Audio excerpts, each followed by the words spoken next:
নমস্কার বন্ধুরা, তোমাদের সবাইকে স্বাগত জানাই তোমাদের নিজের চ্যানেল সুরাগিরাতে। আজকে আবার নিয়ে চলে এসেছি 5টা নতুন নিত্য প্রয়োজনীয় সামগ্রী, যেগুলোকে সংস্কৃতে কি বলে আজ আমরা জানবো।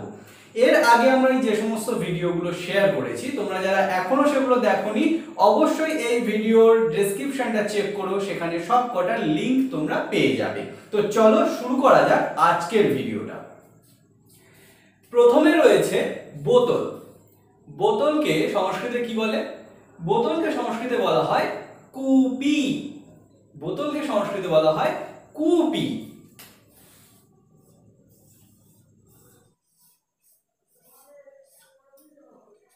বোতলকে সংস্কৃতে বলা হচ্ছে কূপি। তাহলে যদি জল সমেত বোতল থাকে সেটাকে তাহলে আমরা কি বলবো? খুব সহজ, তাকে বলবো জলকূপি। যদি জল সমেত বোতল থাকে তাহলে তাকে আমরা বলবো জলকূপি।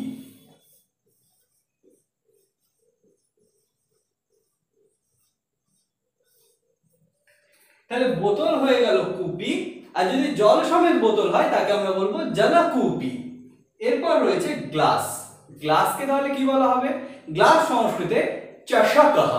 গ্লাস চষকঃ।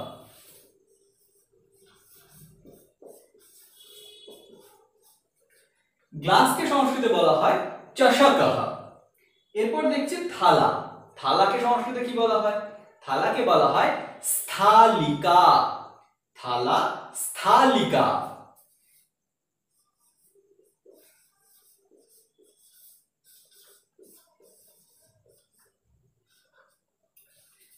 থালাকে সংস্কৃতে বলা হচ্ছে স্থা-লিকা। চামচ। চামচকে সংস্কৃতে কি বলা হয়? চামচকে বলা হয় চমসঃ। চামচ চমসঃ।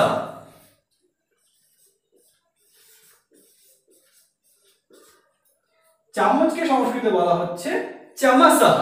এরপর দেশলাই। দেশলাইকে সংস্কৃতে কি বলা হয়? দেশলাইকে বলা হয় অগ্নিশলাকা। অগ্নিশলাকা।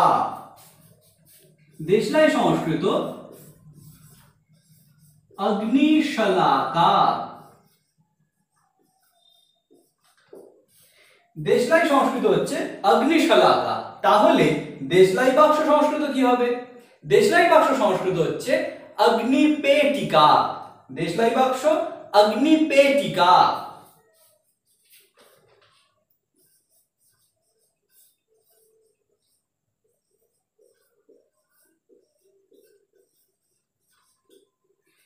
তাহলে দেশলাই বাক্স সংস্কৃত হয়ে গেল অগ্নিপেটিকা।